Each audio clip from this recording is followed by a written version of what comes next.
The Ultimate Husband. By Sky Kissing Wolf. Episode 8. It only took 3 seconds for Ashton to answer the call.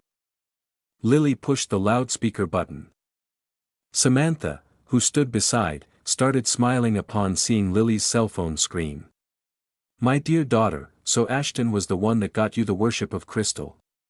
He's a good man, be sure to appreciate him, my dear." Samantha purposely said it loudly, not forgetting to glance at Daryl. Compared to Ashton, Daryl was worthless. Ashton mentioned before that if Lily were to marry him, he would be willing to pay a dowry of $20 million. On the other end of the phone, Ashton was sitting by the sidewalk. Not long ago, he had received a phone call, informing him that the Darby clan had revoked all his fundings. Ashton had a meltdown upon hearing the news. Without the Darby clan's support, he would be next to nothing. He was subsequently informed that he had offended someone he should not have. Until now, Ashton still could not figure out who he had offended. "Ashton, I want to ask you if you can get me another pair of Worship of Crystal?" Lily asked over the phone. Although Ashton had a meltdown, he forced a smile seeing that it was Lily who called. "Lily, you're referring to the replica, right?" "Replica?" Lily and Yvonne exchanged looks with each other. They could not mistake an imitation for the real thing. "Yeah, didn't I give you a pair of replicas that cost $300,000? Ashton continued, "But wasn't that pair thrown by your worthless husband? That pair is still at my house right now. If you want it, I can get it for you." Upon hearing those words, Lily's beautiful face was full of confusion. The Worship of Crystal that she was currently wearing, was it not gifted by Ashton? Other than him, who else would give her $30 million gift? Lily ended the call and recalled the day Daryl sent her to work. He had mentioned that he was going to buy her the Worship of Crystal. On that thought, Lily could not help but to look at Daryl. Daryl held a pair of chopsticks in his hand, while the others had not even started eating. He was about to finish his second bowl of rice. Everybody at the table with him looked at him with spite and sat as far away from him as they could. Lily sighed. What was she thinking? How could Daryl be the one who gifted her the heels? It was absolutely impossible. After half a minute, Daryl finally placed his chopsticks down. He wiped his mouth while looking at Yvonne.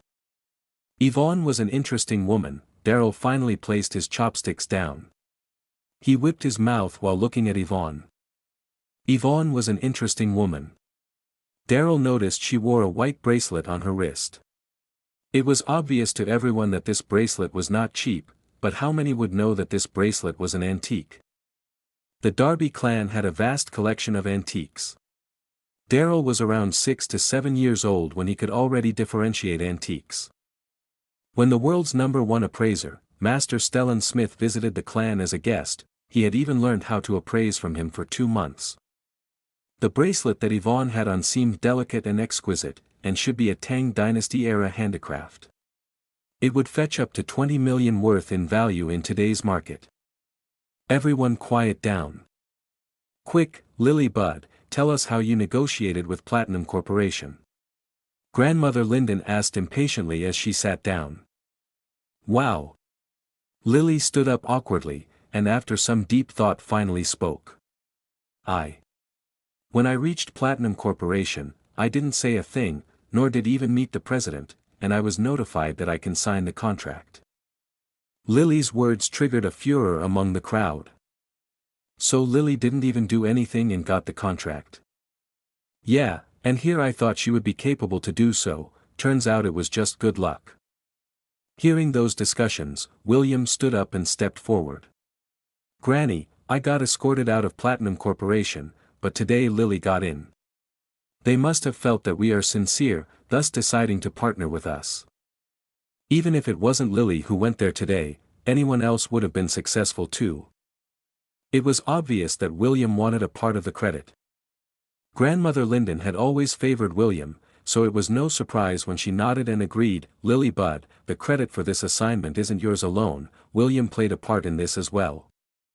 William was happy upon hearing what Grandmother Linden said, and gave a 90-degree bow to her. Granny, as a son of the Linden clan, I'm willing to sacrifice. I've heard rumors that there's a new celebrity under Platinum Corporation who goes by the name Giselle Lint. She's a beautiful woman, and I assume that Platinum Corporation would want to style her. If this task was granted to our clan, we would surely earn a lot of money. Tomorrow I'm willing to represent the Lindens to negotiate this deal. Great. Grandmother Linden nodded her head in praise. Granny did not love you for naught. Lily and Samantha exchanged looks and felt uncomfortable. This gathering was meant to celebrate Lily's success, but the limelight had been snatched by William instead. Now that the Lindens have established a partnership with Platinum Corporation, William's negotiation tomorrow would no doubt be a success. By then, the credit would be all his. Even though Lily felt unhappy with the outcome, she remained silent. After all, William was Granny's favorite. Make sure you guys are eating well, today's feast will be my treat. William laughed heartily. Waiter, come, bring the wine. William exclaimed. A moment later, 2 waiters in cheapao dresses brought the menu over. Greetings, sir, this is our wine list, what would you like us to serve you? William waved his hand, he was full of energy and excitement during such a joyous occasion. There's no need for the list. Bring a bottle of your most expensive wine to every table. Remember, only the most expensive. After a brief moment, a line of waiters brought the wine over. William lifted his wine glass with a huge smile. Today we will drink until we drop, cheers to all of you. William's standing in the clan was at its highest at the moment, almost everybody would want to be on his good side, and they toasted with their respective glasses. They were served rounds and rounds of food and wine. William noticed that it was getting late and drunkenly waved his hand to call out the waiter. Bring me the bill. I'll paying by card. William was seated beside Yvonne. He took out his bank card in a way that he thought to be unrestrained, purposefully making it louder than needed. He eyed Yvonne as he spoke. Was there anyone that did not want to impress a beauty? The crowd was in awe upon seeing William's bank card. It was an Amethyst Bank Platinum card. Those that own an Amethyst Bank card would be required to have a net worth of at least 1 million. To own a gold card, they would need to have 5 million in their account. For a platinum cardholder, he would be required to have no less than 10 million bucks. William's total net worth was roughly 30 million. As a business person, however, net worth did not equate to their bank balance, for most of their wealth would be used as investment, and hardly held on to as cash. William had saved up this 10 million in cash for many years. He had only received the platinum card yesterday, naturally, he would like to show it off a bit. Sure enough, even Yvonne Young herself could not help but to take an extra look upon the card's appearance. The Young clan's antiques were worth over 2 billion in total, but that was Yvonne was said to be rich and beautiful, her bank balance was not even enough to reach 10 million bucks. If she wanted to buy the worship of Crystal, she would still have to ask her father to sell 2 antiques for cash. William's face was full of amazement as he saw Yvonne taking a couple of looks at him, his heart was full of excitement. William looked at the waiter and said, "Today I'll be paying for every table, except for this one." After finishing his words, William pointed at Daryl's table. Those sitting at that table had a low standing in the Linden clan and he was not afraid to offend them.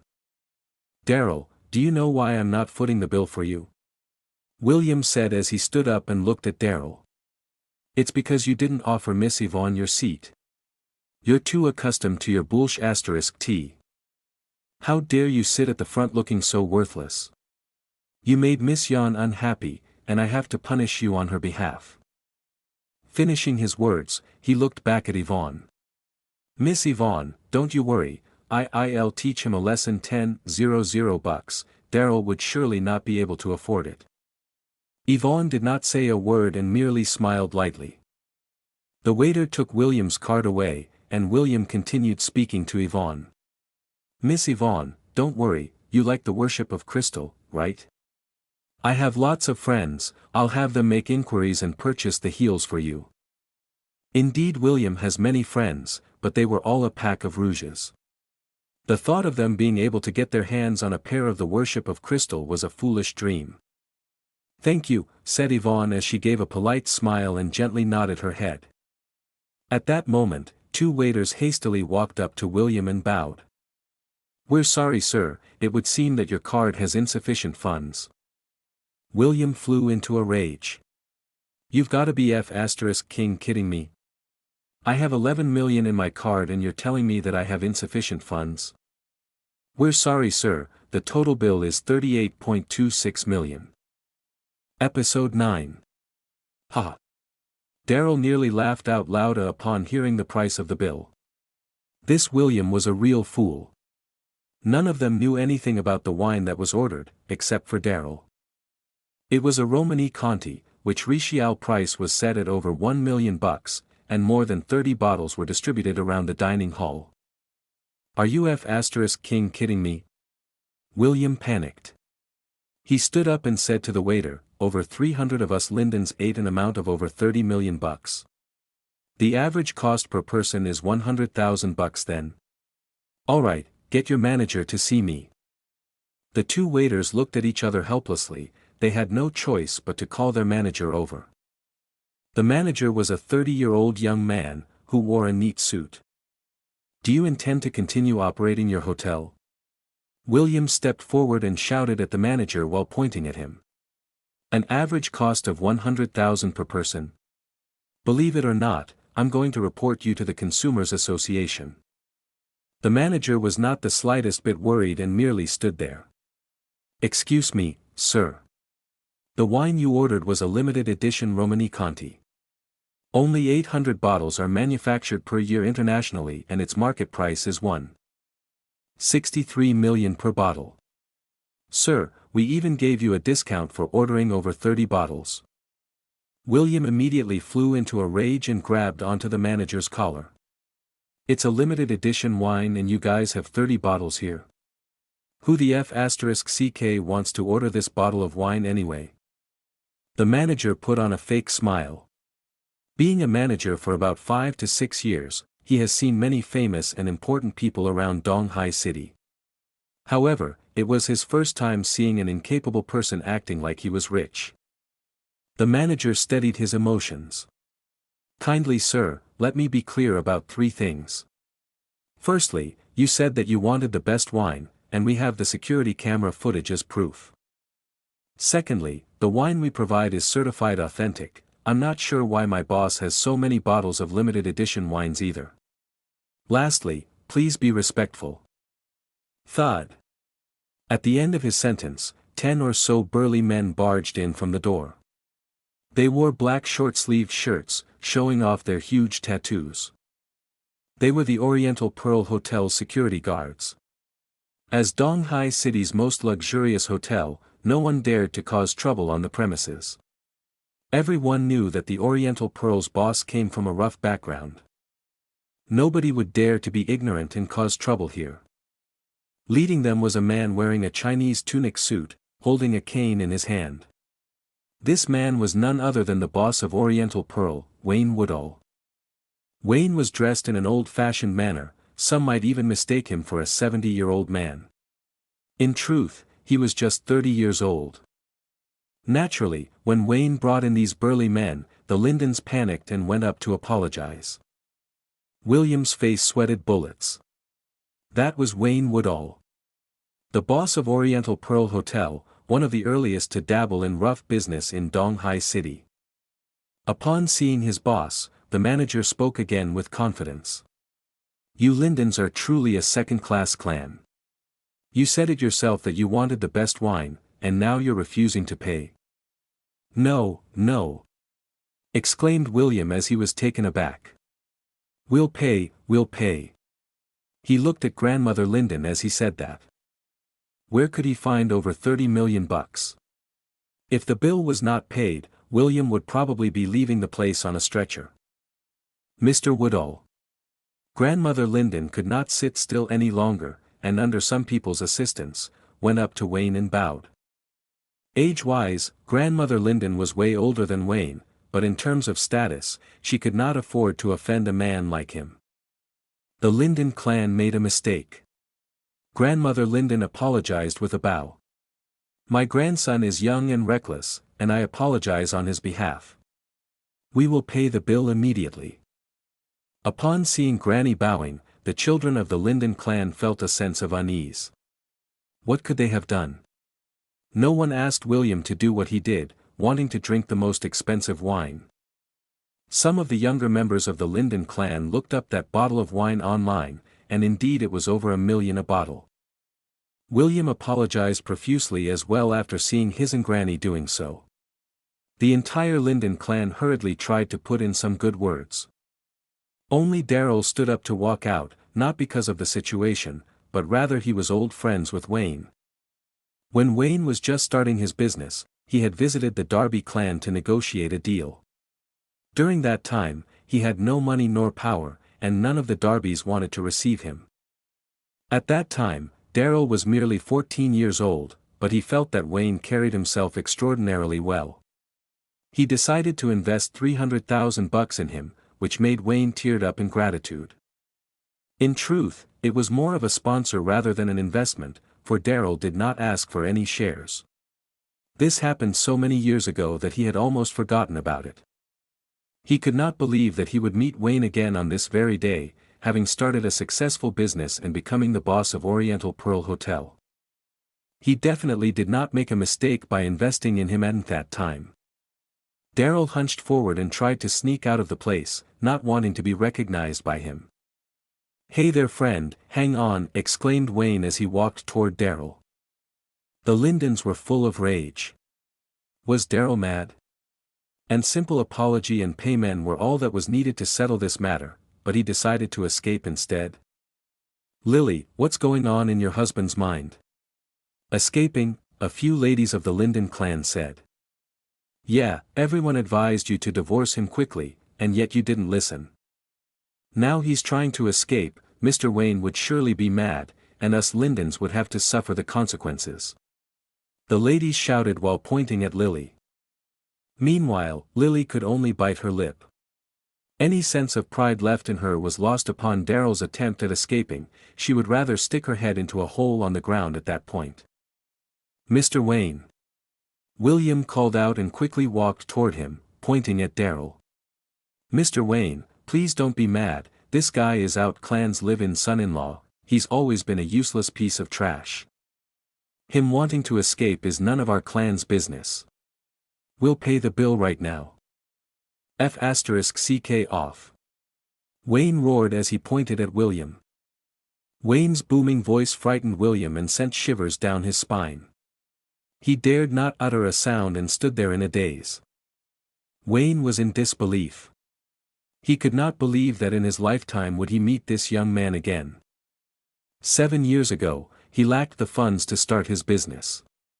No one was willing to help him, after all, he was a ruffian back then. Only the Darby clan's second young master, a boy only 14 years of age, had sponsored him a sum of money. Darryl gave him $300,000 without asking for anything in return. Darryl had Wayne's eternal gratitude, and he would never forget what he had done for him. If not for this sum of money, Wayne would have been living on the streets a long time ago. In recent years after his entrepreneurship success, Wayne had people inquire about this young man. He only learned that this man had been banished by the Darbys, his whereabouts unknown. "Second young master, is it you?" Today Wayne merely saw Darryl's back, but it was enough for him to recognize who he was. There was a slight tremble in Wayne's voice. It was hard to imagine that a man who had seen much of life would exercise caution like a kid. Damn it! There was no way to hide. Darryl gritted his teeth and turned around to face Wayne. Thump! In an instant, Wayne was completely stupefied and knelt on the ground. "I've finally found you, I've been looking for you for 3 whole years. I'm eternally grateful for your benevolence." Wayne exclaimed with excitement, tears streaming down his face. Every person in Oriental Pearl Hotel dropped their jaws immediately. Astonishing. Utterly astonishing. A boss whose net worth was in the billions was kneeling on the ground, vehemently excited like a child. Darryl simply stood there calmly without any signs of emotion. He showed no sign of happiness nor sadness. What is the meaning of this? Mr. Wayne, what's going on? Did you fall? Darryl quickly bent over and picked him up, all the while winking repeatedly at him. What kind of man was Wayne? Upon seeing Darryl's action, he immediately understood that Darryl did not want to reveal his true identity. Elle wasn't standing properly. Wayne smoothly replied and heaved a sigh of relief. I'm sorry, I must have mistaken you for someone else. Phew. Upon hearing those words, members of the Linden clan let out a sigh of relief as well. Turned out Wayne simply was not standing properly. That was right, how would a piece of trash be acquainted with Mr. Wayne? Listen to me, said Grandmother Linden eventually, while gazing around the dining hall. This meal cost over $38 million. William won't be paying this sum alone, she said. William's face lit up with joy upon hearing Granny's words, truly she treated him best. This meal will cost an average of $100,000 per person, all of you shall use your own money for it, she continued. The crowd nodded one after another. Even though the Lindens were considered a second-class clan, $100,000 was still not a big deal to them. However, two people among the crowd that had a sour look on their faces. Naturally, they were Lily and Samantha. Their company met with some challenges recently and they had just resolved the $5 million issue, as such their savings had been emptied a few days ago. Lily, you don't look so good. Don't tell me you don't even have enough money to split the bill, laughed William. He knew of course that Lily was broke, and he purposefully said it loudly to embarrass her. All eyes were on her, and Lily could feel her face blushing red. After a while only did she answered, I didn't bring my bank card. For more episodes, please support my channel by hitting the subscribe button.